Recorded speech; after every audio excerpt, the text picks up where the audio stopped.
Hello and welcome to Cruise 5. Our guest today is Tadala Chinkwezule. Tadala is the former president of the Women Lawyers Association of Malawi. But as I said, she's the former president. So now she is no longer leading the institution. She's just a private practice lawyer. She is a corporate lawyer. Am I right to say that? Yes, I practice in a corporate company. Okay.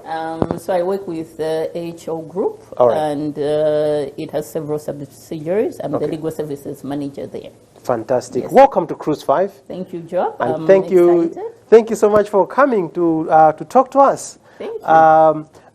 First, we will talk about you being the leader of the Women Lawyers Association and so many other things that you have done. Yes. But first, we'd like to know more about you, who exactly you are. Maybe you can just tell us where you come from. My parents are from Chiladzulu. Okay.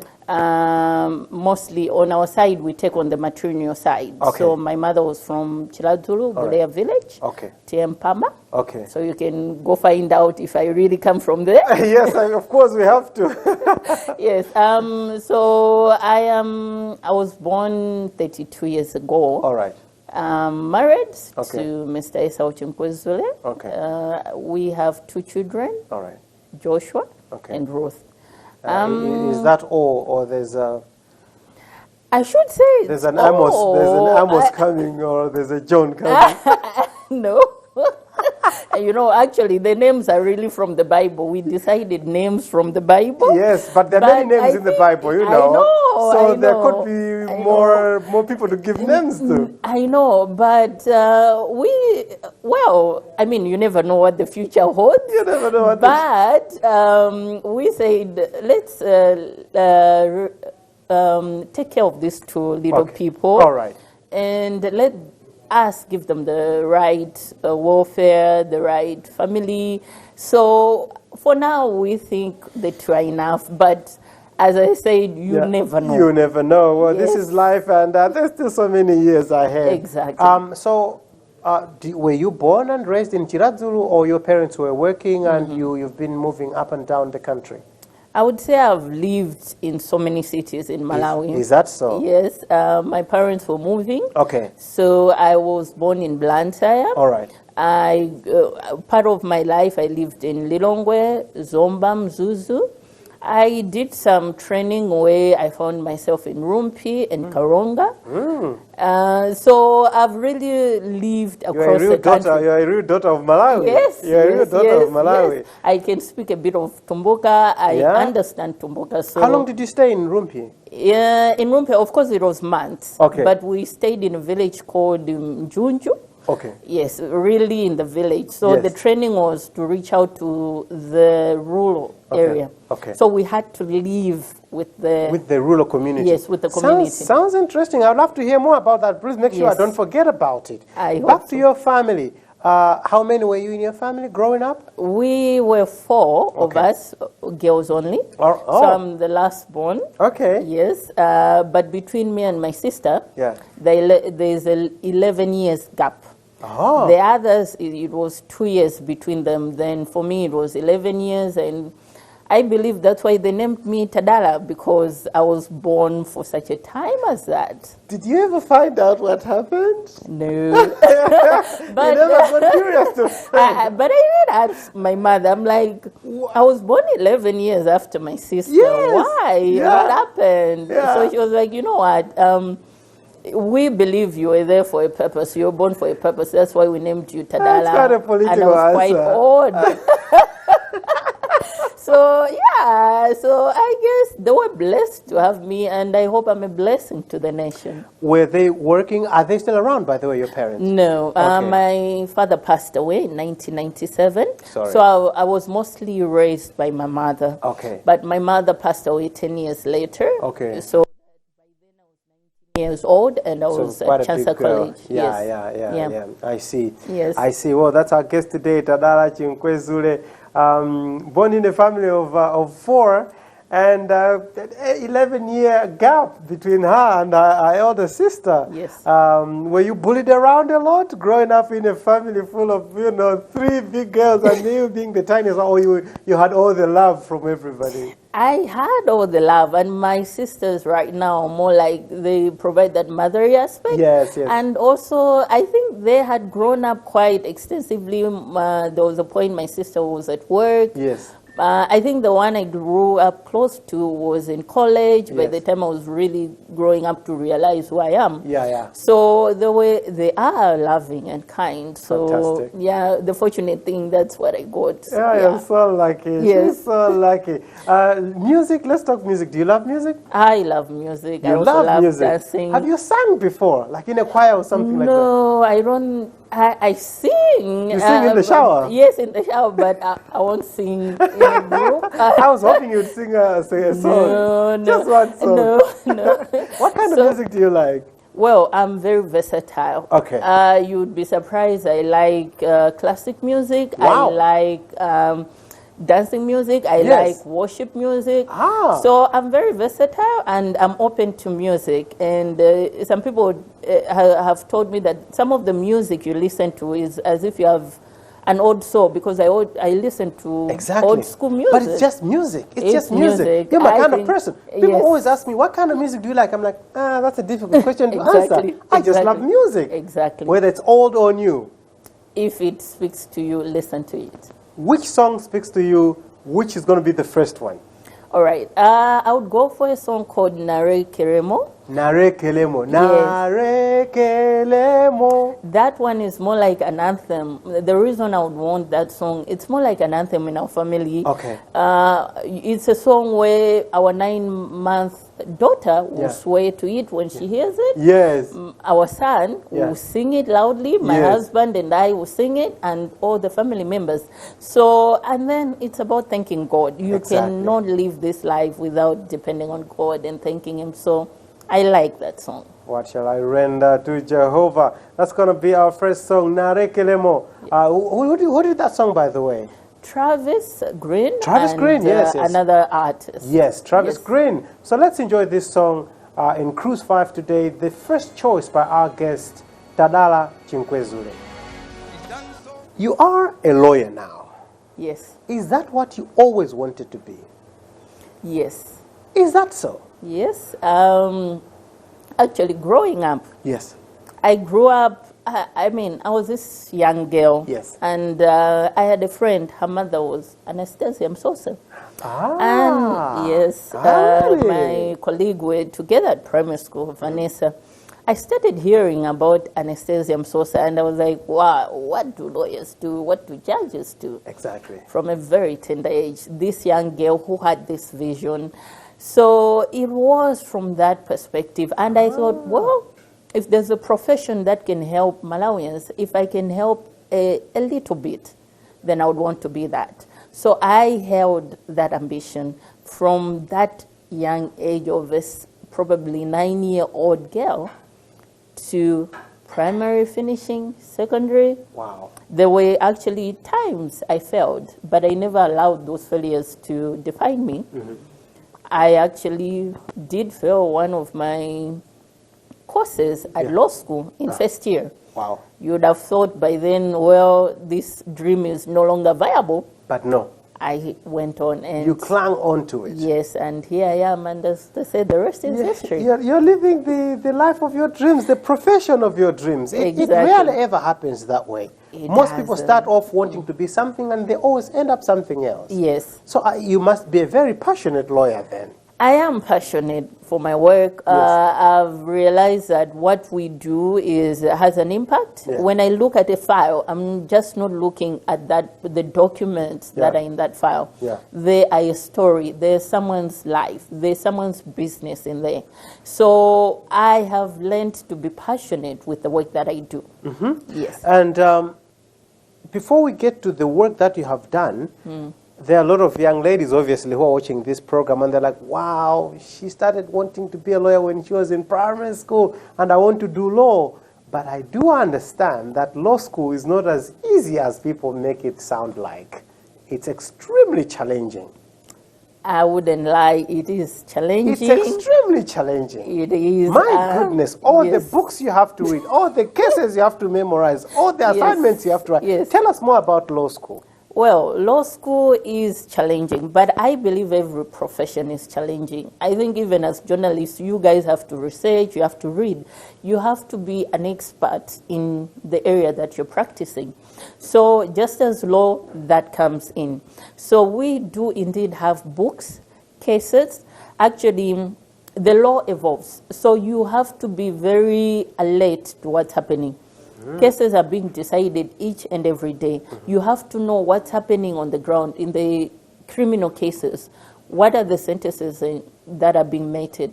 In the civil cases, if there's a personal injury case, what is the quantum or the amount that is given in a particular instance? So you have to be very alive and read, I think, just as any profession. So yeah, it is challenging, but when you are passionate and you want to do what you want to do and deliver, you can make it. So for any girl out there, yes, what I would say is dream as big as you can. It's not possible. I mean, you look at me, I was only 9 years. It was a far-fetched dream. Yes. There was a time I lived with my mother in Nsundwe. Yes. In Nsundwe, when the High Court was being built, well, when they opened it, we were there. I asked a guard of the High Court, can I just see the inside of a court? Really? Well, yes, I did. Actually, my sisters were like, you did that? I said, yes. But for me, did he let you? He asked for permission from his supervisors, and he did. Wow. I went in this court. It was the most beautiful and glorious thing I've seen. Yes. The chairs, they're red with the leather there. Yes. The wood. You know, I was able to imagine myself in that place. Yes. But I was young. Ah. I never allowed the failures that I faced. I told you I failed an exam. Yeah. To deter me from that dream. So I would say dream. You don't have to pay for your dream. Just work hard at it and you'll be able to achieve your goals. Whether you want to be a doctor, an engineer, a journalist, a musician, an artist, dream. It's free. Allow me to be a little gender insensitive. Yes. About the whole, this course is for guys, this course is for girls thing. And I mean, let's face it, there are quite a number of ladies in the law profession now. Yes. But I'm sure there's still some young ladies out there who are like, the way I hear it's tough, I don't think I can do it. I think it's a guy's thing. That's the common mentality among young ladies sometimes. Oh, I wish, you know what I've done nowadays? I take time to mentor girls. Yes. If someone calls me, Tadala, can you please come? Yes. Just motivate these girls and really speak to them and tell them that they can manage to do this. Yeah. I do. I think we've gone past the time where this is a profession for men and this is a profession for women. So as you've rightly said, there's so many women lawyers. Yes. Doing great things, just as there are many male lawyers doing great things. So I've learned to balance. I also speak to groups, mixed groups of men or young boys. Yes. Because I've said, you know what, I might only be motivating the girls and forgetting the boy child. Yes. You also have to motivate him. Yes. Because the world out there can be ruthless sometimes. Yes. Boys might go well wide and then not do the right thing. So I can only say dream what you want to become, and I'm telling you it's possible. That's what I like to hear. It's possible. Everything, of course, is possible. And until somebody does it, I think that's when you realize that this is possible. And sometimes we're like, oh no, it's possible. If nobody had landed on the moon, nobody would have believed that it's possible to land on the moon. Exactly. Somebody did that, that means it's possible. And you have done law, you struggled, you excelled in other things, and you struggled in other things, but you managed. Yes. So that means it's possible. And that's the story from our guest today, Tadala Chinkwezule, a lover of music, as it turns out. She says she loves everything musical. So don't ask her what genre she likes, who is her favorite artist. Any song goes. Yes. Watch out for her next choice. What is it going to be? Well, I would want to go for a classic. Yes. As I said, I love classic, old songs. Yes. So I would go for Luther Vandross. Luther So Vandross. amazing. So amazing to be loved. Yes. Oh, it sounds like a lady in love. well, as they say, love is a currency that any language or person would understand. So yes, I think we can do more by being a lovely or loving kind. Would you agree? It's so amazing to be loved. And that's our next song in Cruise 5 by Luther Vandross. Tadala Chinkwezule is our guest today on Cruise 5. She is the former president of the Women Lawyers Association of Malawi, and she is now just practicing a corporate lawyer, but she has done several other things, as we are going to learn as we go on with the program. Tell me about getting established as a lawyer. How did you get into the market after you graduated? Okay. So after I graduated in 2009, that's when I finished in December. In January 2010, I went and got attached to work with the Ministry of Justice in the Department of Legal Aid. Currently it's called the Legal Aid Bureau. Yes. So I went into full-fledged government. Okay. I should acknowledge that I was motivated because my internships as I was doing law school were mostly at Legal Aid. Okay. And that is actually one way I got a scholarship. So I shared with you that my mother passed away. Yes. But as I was doing law school, I was privileged and honored to be granted a scholarship through Legal Aid. So there was a Nick Weber scholarship that I was on and others that benefited later on. Wow. So in supporting the initiative, I also felt more bound to also work with Legal Aid. So I worked with Legal Aid for 3 years as a senior legal aid advocate. From there, I did my master's. I went for my master's, actually within as I was working with the government. I went for my master's at the University of Pretoria in South Africa. And then when I came back, I applied for a job at Malawi Revenue Authority. I worked there as a legal counsel for 3 years. So after that, again, an opportunity came, and I applied to work with AHL Group PLC.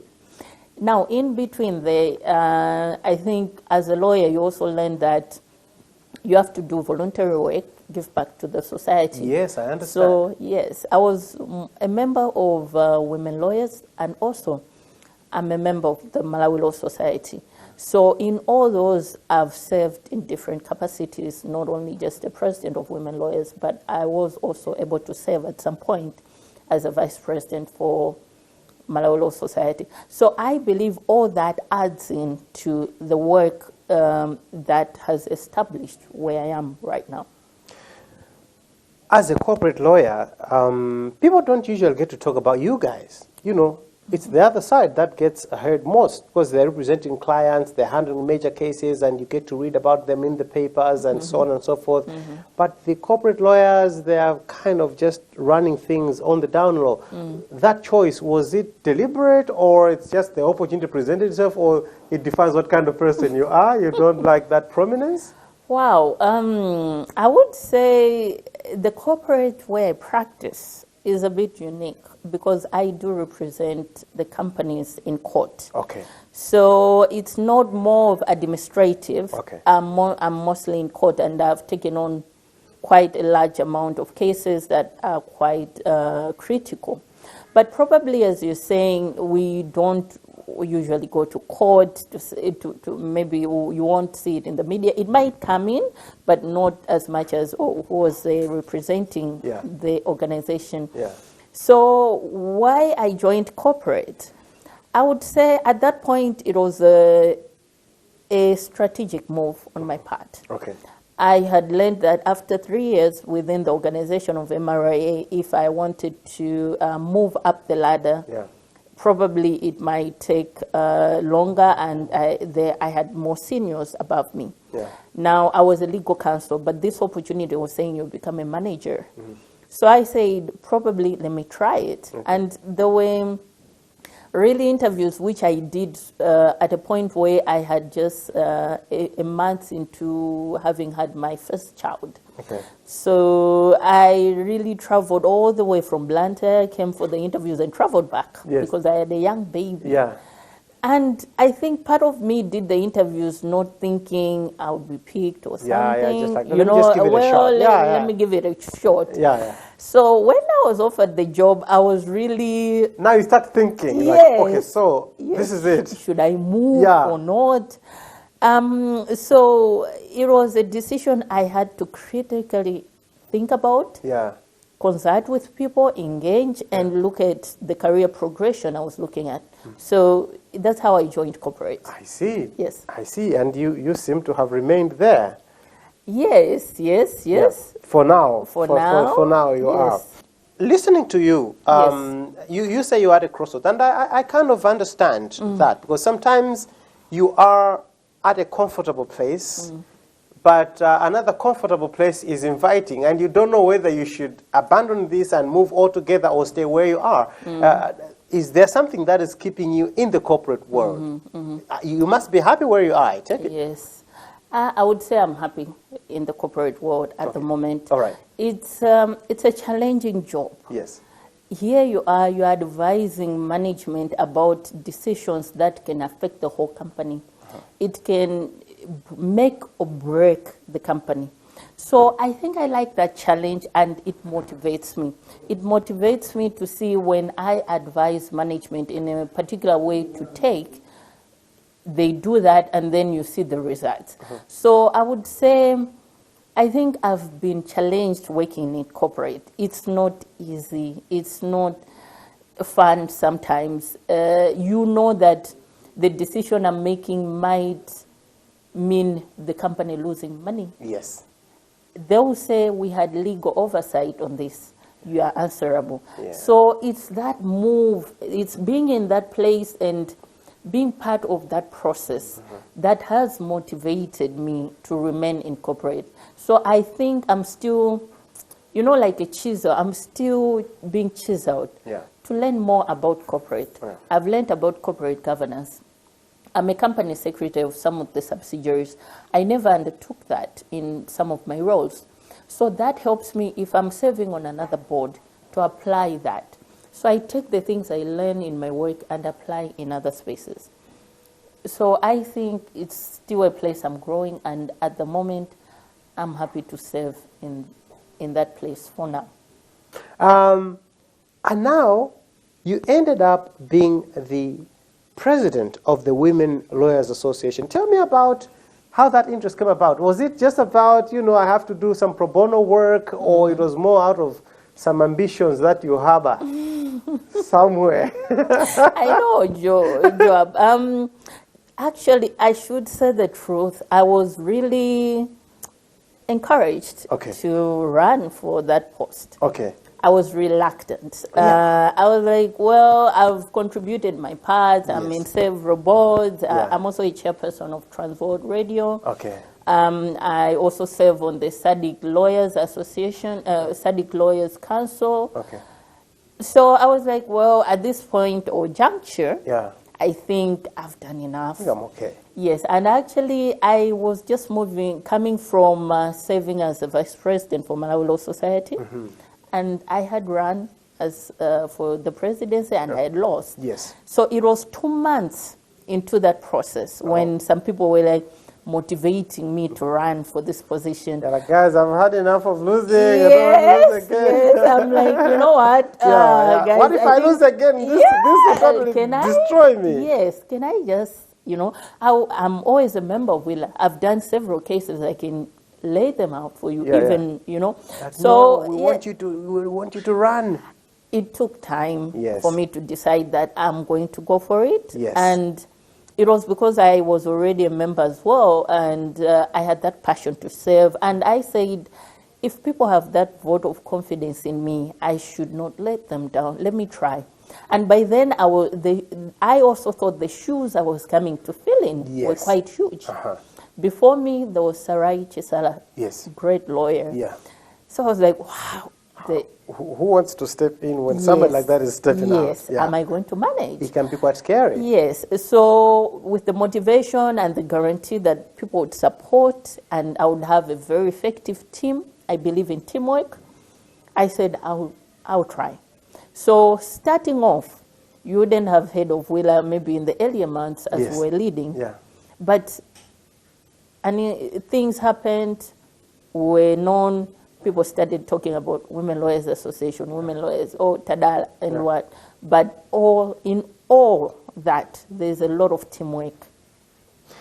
A lot of teamwork. Well done to you as the chairperson, and well done to your team as well, because I think you guys have done some really tremendous work as Women Lawyers Association, and as you are saying, people can now see your footprint, and people can no longer ignore the Women Lawyers Association.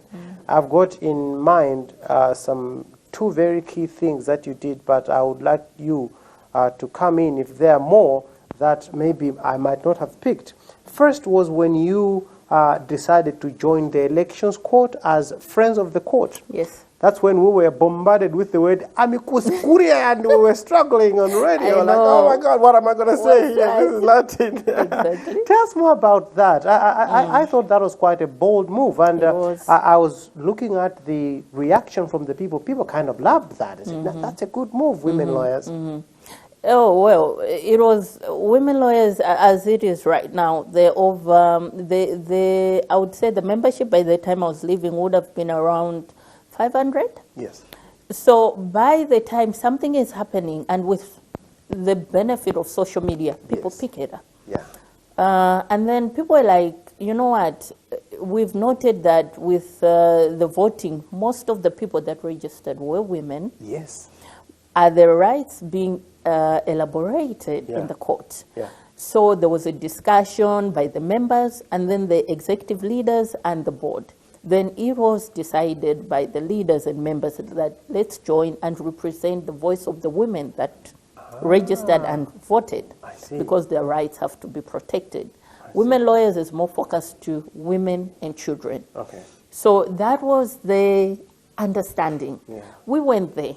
I should say at the time we were joining, we never envisioned this would be months of litigation. Nobody did. No. Nobody did. Nobody No. gave it a chance. Yes. People thought it was going to be, something, and then within a Actually, couple of weeks and months, and the case is probably thrown out of court or something. Or would be decided within a week. So No, it was not to be. It wasn't. We went in with that. And our constituency that we're representing was purely the women. Yes.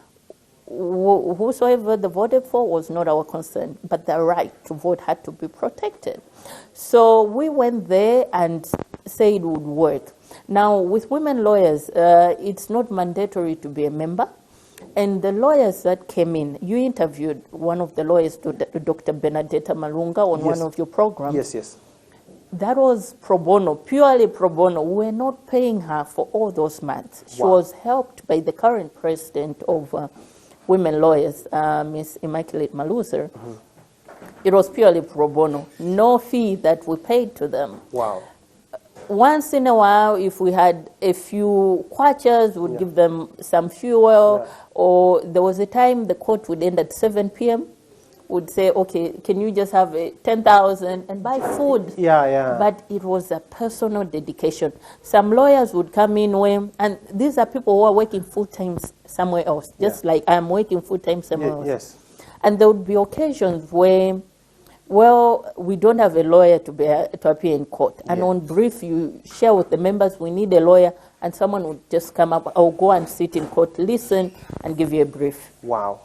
So that was a decision that informed women lawyers joining that case. And the people, again, teamwork.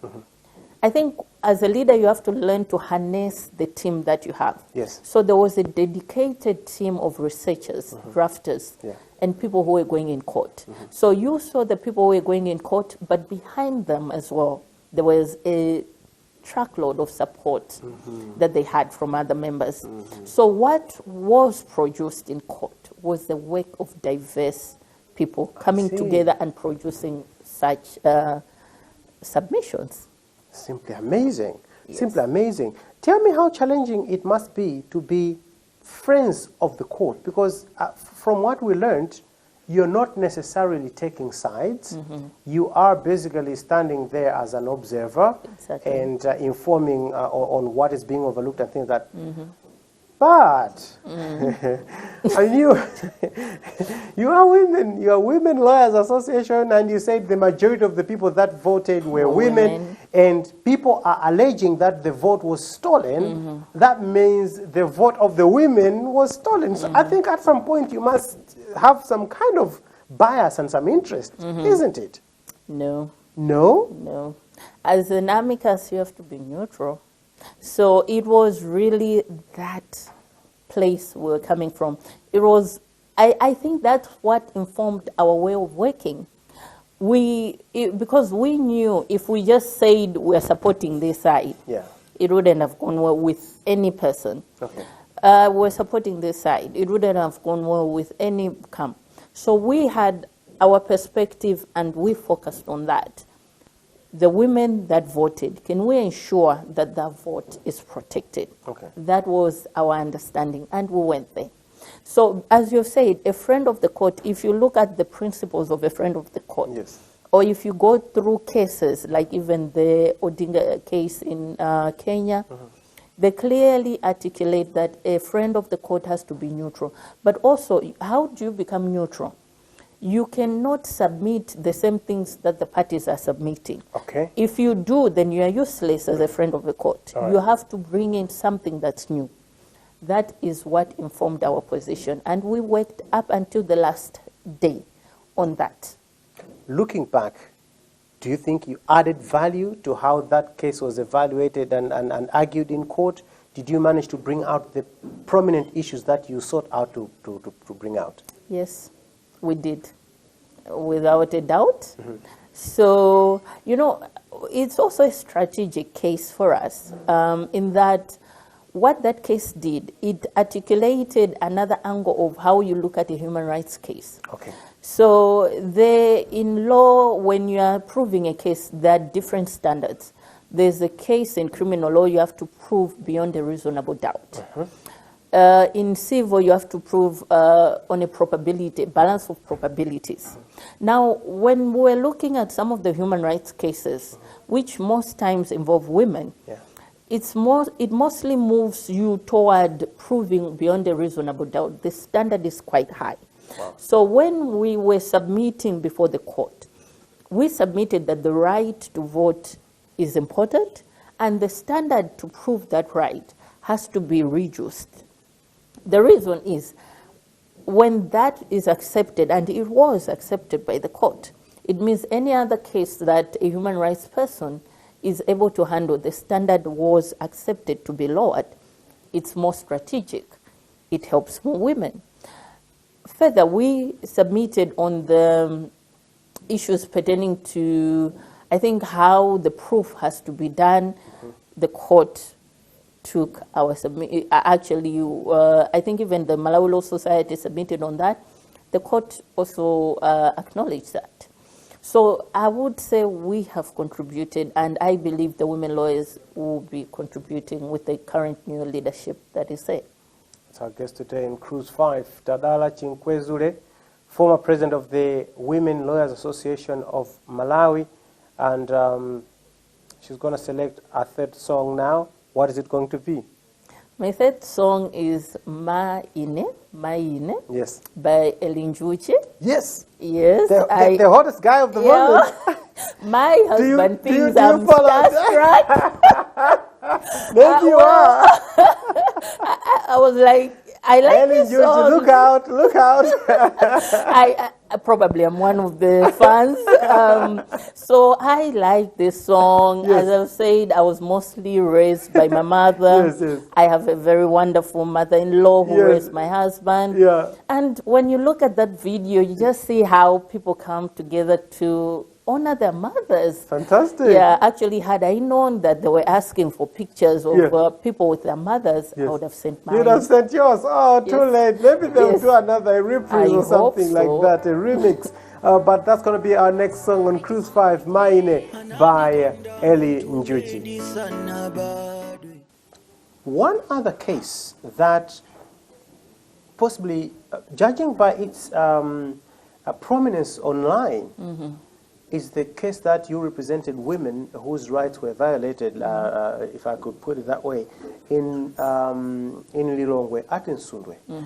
And you won the case. Yes. It's you who took that case to court, right? Yes. Yeah? The women lawyers, yes. Tell us more about it.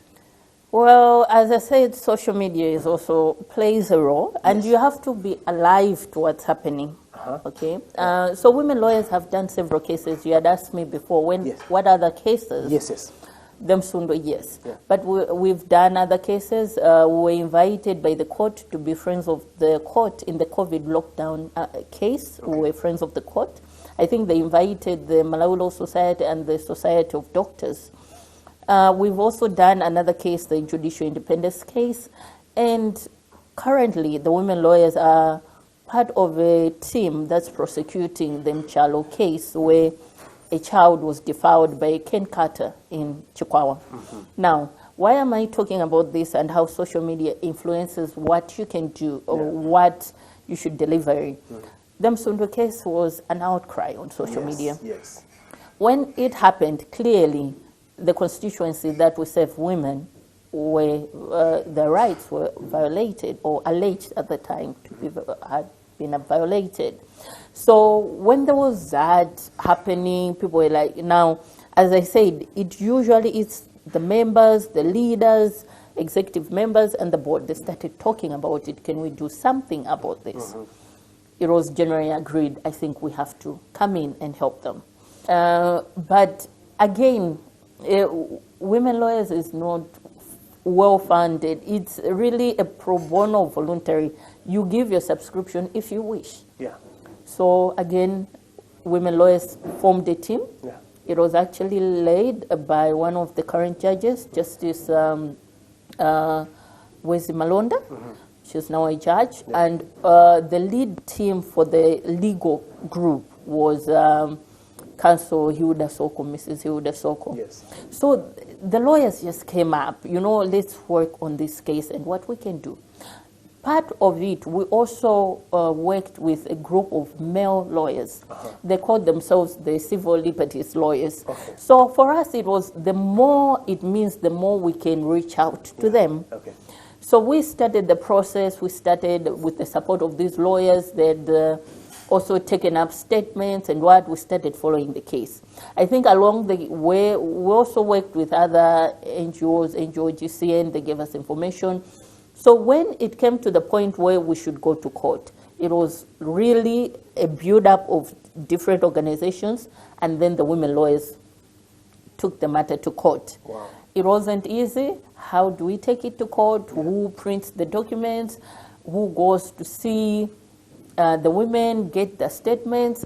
They need medical reports. The Malawi Human Rights Commission was very supportive as well.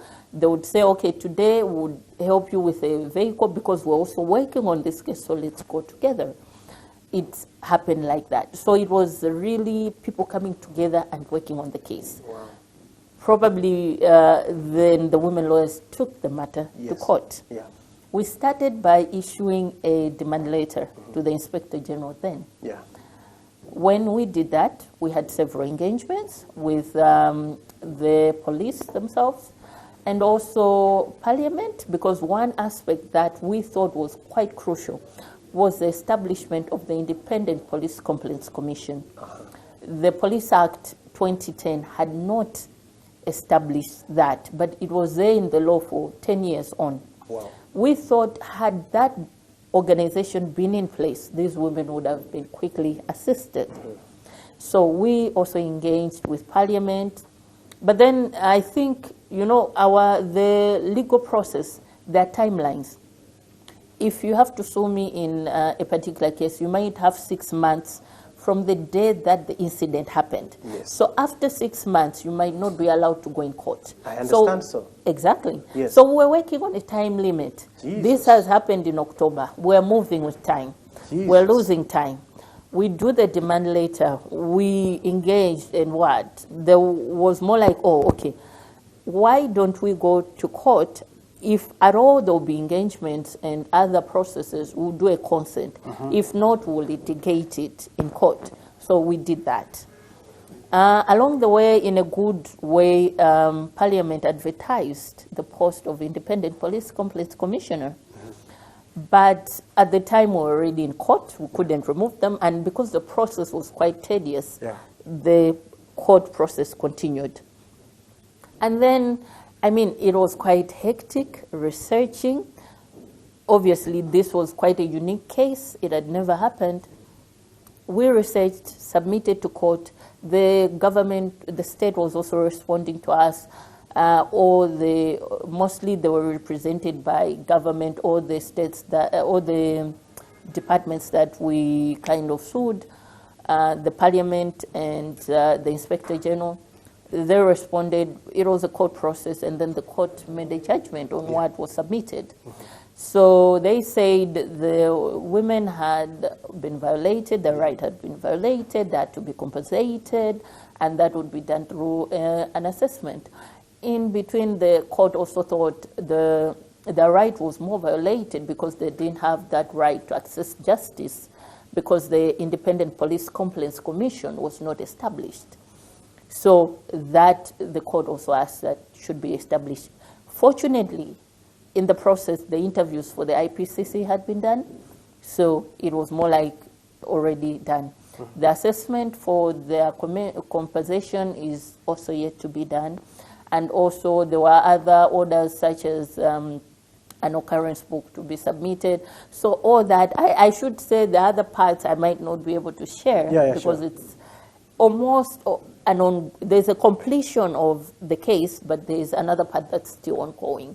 But as you clearly say, it was quite a case that even internationally, it's been recognized. It was a landmark case. It was a landmark case in the human rights instance. I know several colleagues from other countries that are using it, even as far as the UK. So I think, I'm not quite sure that when we started off, we thought it would be such an impactful case. But they say start and see where you get. Now, did we really get there? Because I think I'm speaking as an ordinary citizen here. For me, the completion of that case is not just the ruling. It's the people getting the compensation which they should get, which they haven't gotten yet. Are you allowed to talk about that, how it makes you feel that after all this elaborate work that you're talking about, all this tedious work that you did, the judgment was passed, compensate these people, and how many months now down the line, nothing seems to have been done? Joab, I would say I would have wanted yesterday for the women to be compensated. And the work is still ongoing. You know, it happened in October. And the judgment came around, was it August or July, thereabouts? So almost a year has gone by before those women have actually been compensated. But court processes can be tedious. And remember, we have 18 women that we represented. So after the judgment in the High Court, you were instructed to do an assessment process. We went back to court, did assessment with all the 18 women, and the assessment included having experts in human rights, psychological assessment of the women, so that we have a clear understanding of how much they're supposed to get. We did that. I would say because we're supposed to have received the judgment on the assessment probably in November, but the courts closed, I would also suppose, with the holidays in December. December, yes. And then thereabouts, obviously the COVID came in. So what we are working on is to go back to court and ask that, can you give us the results? Like now, what we're expecting is a judgment that will say, I won't mention the names because we put them on anonymity, but it would say, Joab, give him 1 million. Tadala, give her 250. All right. So that's the assessment that we did, and that's what we're expecting. So government or any institution is not going to pay the women up until that judgment comes. I see. So that's what we're waiting for. So I think they say sometimes the wheels of justice can be slow, but the greatest part, I say, is where we came from.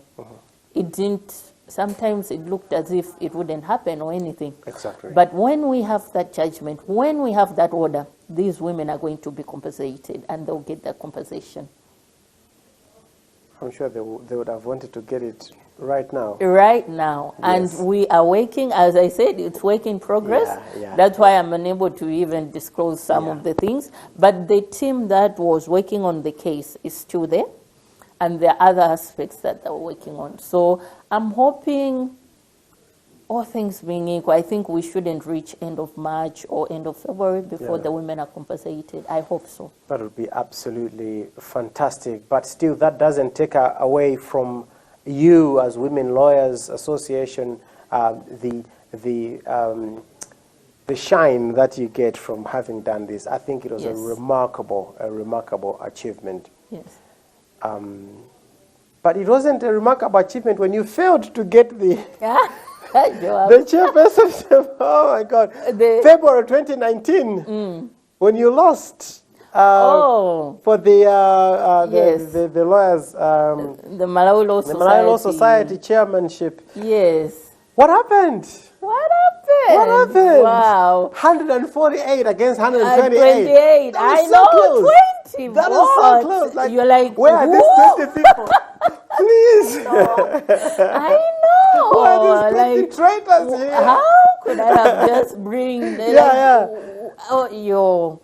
that was a very, I think it was a crucial point in my life. I can imagine. A very important juncture. Yes.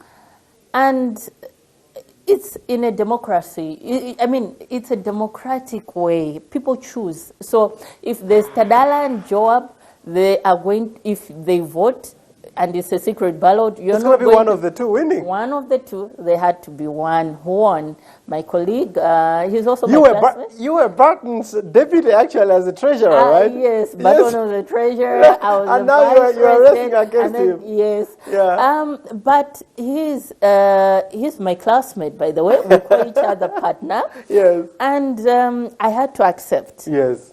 There are times where you lose, you don't get it all. Yeah. And it was people voting. They he appealed to them more. Yeah. I had to accept that and move on. Okay. And that did not make me like not support him or what. Actually, you were not bitter. No. It was hateful on my part. Losing is not easy. It's never. I can't imagine. It's never fun. Yes, it's never fun. But I think it was a very important thing because it taught me leadership. Mm-hmm. I went back to the drawing table and said some of the things that I interacted because it was more of engaging. Yeah. And then you start understanding what the lawyers are saying. Who are the members that want you to lead or not? Yes. Some would just tell you outright, we're not going to vote for you because of this. And I would be like, okay, so that obviously maybe I can change. Can I do this? It was an engagement process. Okay. And one key thing I realized was there was a point where I shared some solutions, and some people never owned the solutions. So the engagement process, I had done it, but probably it was not quite wide and extensive. I see. So there was that. But also, you have to build a rapport. Mm-hmm. Joab, probably if you look at the ballot, there's someone else and someone else, you're more closer to the other person. You might just stick on that other person. Rules. Yeah, sure. Exactly. Yeah. There were so many things I could not control. But I ran the race. I accepted I lost. I said I would still support the Malawi Law Society in different capacity. I still serve as the council member for the SADC Lawyers Association. So that is mostly as a member of Malawi Law Society. Yes. The Malawi Law Society nominated me on the NGO board. I was nominated on that board through the Malawi Law Society. So I'm a proud member of the Malawi Law Society. And yes, so... two things though. One, do you think the fact that you're a corporate lawyer might have contributed to that? I did hint on this earlier.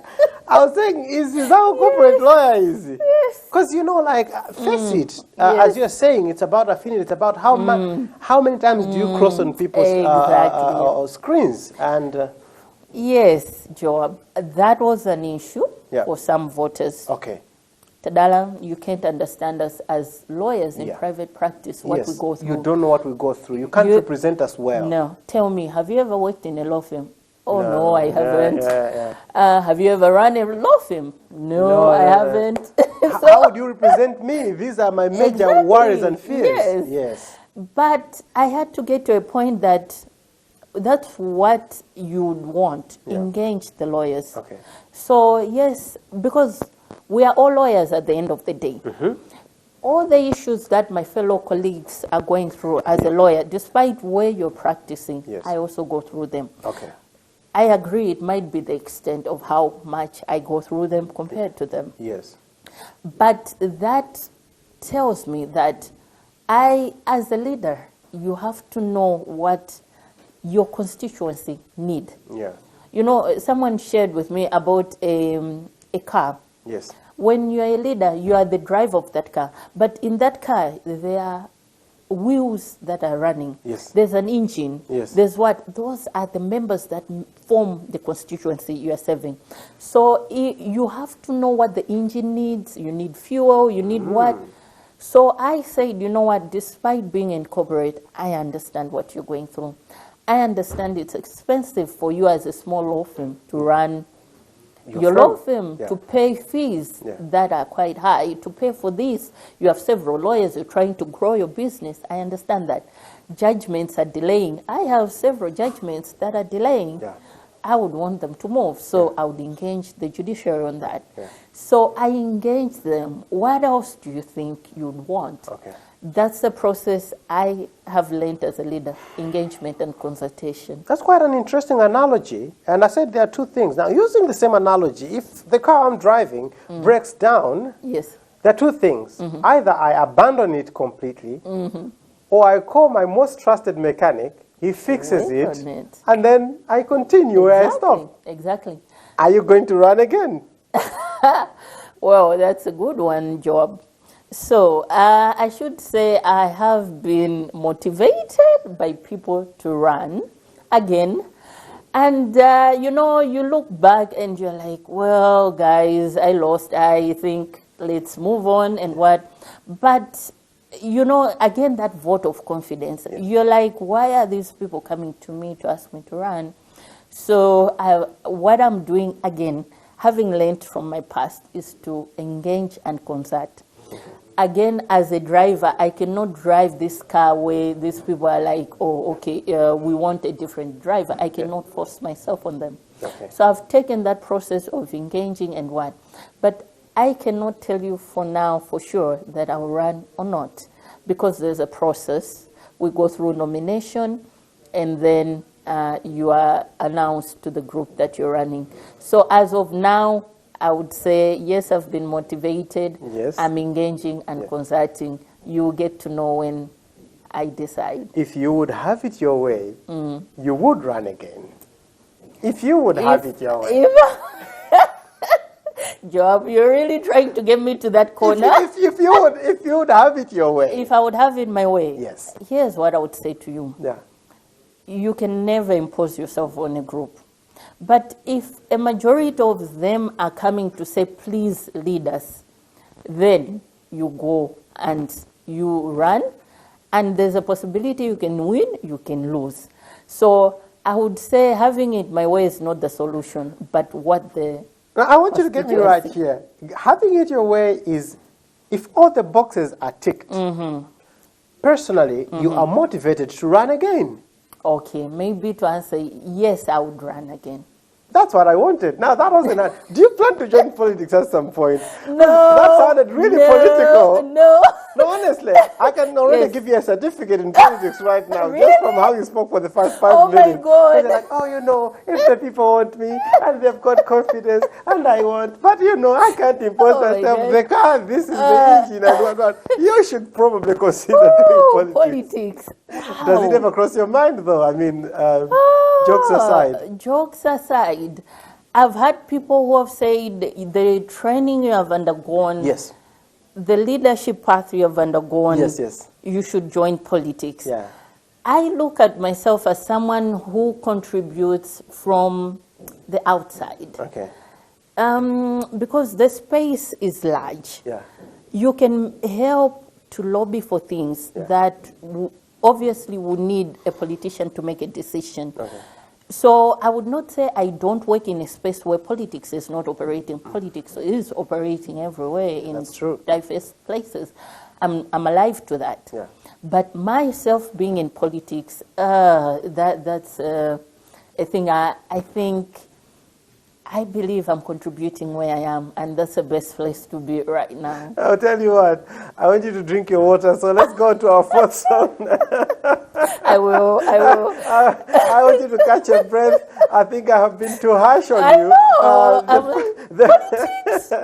The fourth song, what is it going to be? The fourth song is a prayer song. Yes. By Chigo Grace, Mono Shamiza. Yes. I just like it. I say, when people look at you, they're like, wow, today, this is what you are and what.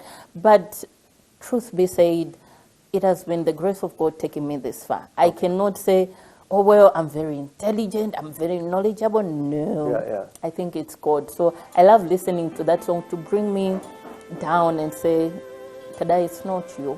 It's God that has taken me this way. So that's the message that is also going to you as you're watching this program today.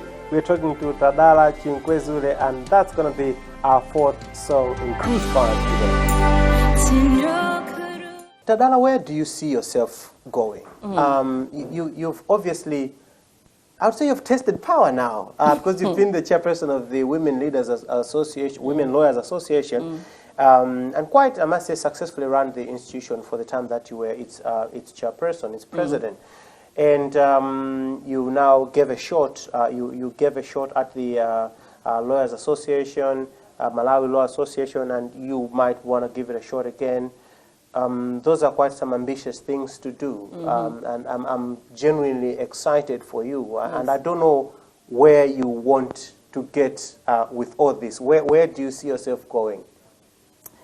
Well, I think for now, in a funny way, Joab, I would say I'm at a juncture where I'm at a crossroads in my life and my career. It's really different opportunities. I wouldn't lie that opportunities haven't come my way. They have. And when people are motivating you, having seen you lead somewhere, they're like, can you join our organization? Can you be part of this? I've been asked to be in a diverse number of boards. I've said, I can't manage. I've been asked to be a consultant in different avenues. So I've learned that as a leader, sometimes you have to sit back and look at everything and then you see the focus. I think that's the place I am at, personally, career-wise, and yes. So I'm hoping that in due course, I will really determine. Right now, I'm saying, I work in this corporate, let me put my best foot there. I've always done that, balancing with women lawyers. That's where I am right now. Yes, so that's where I'm working. But I believe I would want to give more impact in the next 5 years. I would want people to say, you know what, we saw this person who said she was a young girl who believed or hoped to become a lawyer. She went through different difficulties, failures. She struggled along the way, but she never let that define her. And now we've seen that she's created impact and she's still creating. I think that's the legacy I would want to leave and to motivate others to also be inspired to lead and be much more in their lives. Let me ask you a little moral question in relation to your profession. Yes. I take it you're a Christian. Yes, I am. And you subscribe to all the Christian values and morals. Yes. And some people have said lawyers are liars. I'm sure you've heard that. Yes. And people say, no, lawyers, yes, they're good, but they're very, very bad people. They help very evil people and very evil institutions, and I'm using the word institutions very generally, get away with murder, essentially. Does it ever cross your mind at some point that I think Oh my God! Like I'm really struggling morally here. You know, like even if you are a private practice lawyer and representing some clients who have done some really shady deals and things, and say like, okay, represent me. How do you handle those things? Maybe you've never come across it, but maybe you have as well. I have. Yes. I have. Exactly. I have examples. Yes. So when I wanted to join law, obviously I was consulting, and one person I consulted was Justice Chombo. Yes. She was more of a family friend of my mother's, my parents. So I said, I don't understand. You're a Christian, but you're a judge. Yeah. How does that work? Yeah. So I went through a mentoring session, several with her. And she said, Tadala, why is there a book of Judges in the Bible? Of course. Do you think they were not lawyers? I said, oh, okay, that makes sense. Yeah. I proceeded. Yeah. I worked at Legal Aid, the Department of Legal Aid. Yeah. One of the key things you do as a lawyer in legal aid is provide defense. And one of the key cases we're handling were homicide cases, murder cases. We would go into a case and say, and actually people, okay, so in that instance, you are instructed as a lawyer on what to do. So the law is there, and that's what guides. So the law will say, you are innocent until proven guilty. Yes. I cannot, it's for the judge to hand over judgment to say, yes, they're guilty. So that's the work. It's my work. I've really gone through the process you've said of questioning. Am I a liar or what? But it's the role we take. And it's there in the Bibles. We have judges. And you can, because here's the thing. If you say they're all murderers, the other people were innocent but are only ngati ana namizididwa. Yes. You understand? Yes, yes. So how do you make sure that you are giving them a fair trial and you go through this process? I'll share with you. I had a case where the person accidentally, it was an accident. He shot in the air, but for some reason, the bullet landed on a person and the person died. Died, yeah. Now, this was an accident, and in law, you have a defense. When there's manslaughter, the defense of accident completely erases that. But when we told this guy, when we discussed with him, we're like, these are the things that are happening according to evidence and what? There's this defense. What do you want to do? Because he has to instruct us. He told us, I'm going to plead guilty.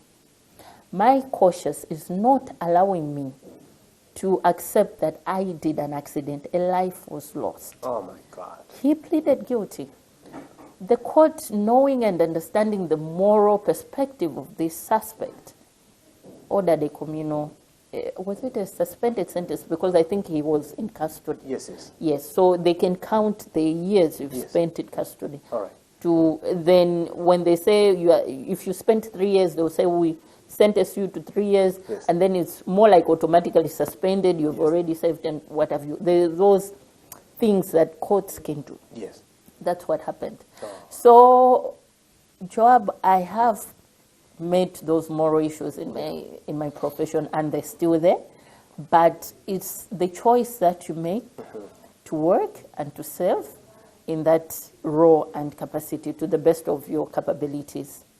And anybody who wants to join the profession needs to be fully aware that they're putting themselves in these situations. Yes, there will be those trying times, and you're like, well, I have to run away. There will be times, this case, I know the person, Joab, I cannot represent him. You recuse yourself. We've heard of judges recusing themselves. There are mechanisms that are there and inbuilt that you can say, well, let me not do this case for this reason. So they are there. And I hope the more people see lawyers, the more they will understand that lawyers are not liars. I hope so. We should get to that point where people trust lawyers. And I believe we'll soon get there. No, I don't think we will soon get there. I hope so. We're nowhere close to getting there. Yes. Because people say, you guys let very big thieves off the hook. You hear all those stories about people who are petty thieves being thrown into jail, and the ones with the money getting away. you know, you see them around driving very Porsche cars, and you should be in jail. In jail. You know, but some clever lawyer somewhere looked at the law and, you know, found a crack somewhere, and then poof, and then you're gone. But anyway, as I said, it's a moral debate, so maybe we may never agree on this. But maybe something that I think we can agree on is the issue that people will look at people like you and say, does she ever have time to herself? Because I really look at you like you're a very busy person. Yes. You're doing all kinds of things. Yes. And then, you know, you're a person, you have to hang out with the family, you have to do some side gigs, you know, like, which brings me to the issue of ESTAC events. Because I know you own some kind of events management firm. Yes. It's quite astounding that you can find time to do something like that. I know. Tell me about it. I wear so many hats, Joab. Others actually won't know that I'm a lawyer. They'll be like, "Oh, you're a lawyer." You do all those things. Like, you know, yes, I actually go to the office and court. work, and I've got all these documents waiting for me. Yes. Yes, but I think again, it's personal building. Okay. You have to learn as a leader, how do you manage, balance, and prioritize, and also the teamwork, as I say, because if I know that Joab is very good at presenting Cruise 5. Yes. I might not need to be there to present it. Okay. You understand? All right. So you learn to harness teamwork and to delegate. Okay. That's what I learned early on in leadership. All right. So that's why I keep saying all the achievements, they are great and mighty people behind me. But the face that you see was Tadala. Okay. So, but I always provided oversight. Okay. I worked with the teams. I made sure we're doing the right thing. But you would still have the delegated people who are working and leading. For instance, the Nsundwe case, the lead lawyer is not Tadala, it's Hilda Soko. Yeah. The chairperson for the task force that was handling that case was my lady, Justice Malonda. But when everything else is being articulated, or who was leading Wheeler, Tadala. Yeah. Yes, but I would also say I was part of the team, so I was overseeing the process so that you give that strategic direction. Okay. So to answer your question, yes, I do have time for my children, my husband. Yes. My husband likes, so we will sometimes just sit and watch movies together. Wow. I like reading as well. Currently I'm reading the 5 a.m. Club by Robin Sharma. Wow. So, but I also read fictional books. Yes. I like Nicholas Sparks, Yeah. The person who wrote Message in a Bottle. There's Message a movie. in a Bottle. Yes. Yeah. So I will spend time with that, and I spend time watching my children. Yeah. My daughter started crowing recently. Yeah. I was there to see her crow. Yeah. Yes. So must be fascinating. I was fascinating. Yeah. So I wear so many hats. I'm a lawyer. I'm several things people call me. I'm also an entrepreneur. You're also an entrepreneur. Yes. So I co-founded ESTAC Events, yes. which is an event management company. Yeah. We've managed so many events, several weddings. Yeah. The biggest wedding we managed was with 1,000 people. And all that time, I was working full-time in a company. Jeez. I was serving in different leadership capacity and working in this organization. But then at some point, I had to learn that, this company or business has grown, so I handed it over to other people. So I'm taken as a founder. Yeah. There's a Tepeze flea market, which is well known. We couldn't continue during the COVID with the coronavirus. We had to suspend it. Okay. But we have over 500 small, medium enterprises that have benefited from that. They will call me, they're like, Tadala, when is the next day we're having the Tepeze? Yeah. And I say, well, I am very concerned about your health. You might make money, but I wouldn't want you to get ill. Yeah. So we'll watch the space and we'll get there. So, yes, Joab, so many things. I'm relieved to hear that. And I'm relieved to hear that you read too, which brings me to the issue of you writing. Tell me about the letter that you wrote to Mr. Bean. Oh, my God, who told you that? My sister, obviously. I don't even know your sister. Tell me about the letter you wrote to Mr. Bean. Rowan Atkinson. Oh my goodness, who does that? Oh my God, I did write Mr. Bean. And he responded. I did. And wow, I was 9 years old. 9. Oh my God. My mother was bringing, VCR, the tapes you put in the video cassette player. Yes. And I loved watching him. And at the end, I think there would be a message with the address. And I liked looking at magazines and People's Magazine. I found his address. I wrote him a letter, posted it at post office. Obviously, I must have sent my mother on that errand. She posted it. I got a reply. I did. Oh my God. It must have been very exciting at that time. Yeah, sure.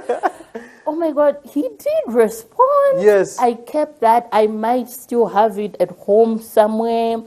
It was a postcard he wrote. He's like, I'm happy you enjoy my videos and what. And I mean, the surprising thing, my son, our son, Joshua, loves Mr. Bean like crazy. I'm not sure I know where he took it from. I know where he took it from. Wow, that was, but I will tell you what, Joab. Yeah. When I look back, those instances of just deciding when I was young to go to Mzuzu High Court. Yes. To write this person I'm just watching on TV. Yeah. I think those might have defined where I am. I guess. They gave me that courage to say, if I wrote Mr. Bean and he responded, probably it's possible to become a lawyer. Okay.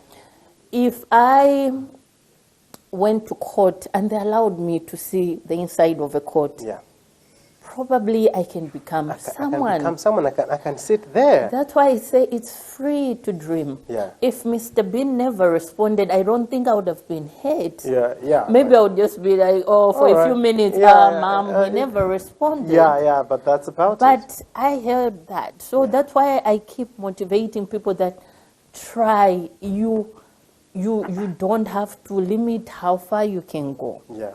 Try and you get somewhere. But I know that something that might not have defined you is your love for tea, because I understand that you used to love tea so much, you would go to tea rooms and drink tea, and then your father would have to go and pay the bill. Who told you that? My sisters. Oh my God. I promise I never spoke to our sisters. These things just happened to me somehow. That's not written anywhere. I love tea, Joab. You still love it now? I love tea. But now you can afford your own cup of tea, so that's okay. Yes. So my father, the village where my father comes from, there was a tea room right there. And we went to the village one time when I was very young. And I was like, there's a tea room, there are buns, those yellow buns, they were sweet and nice.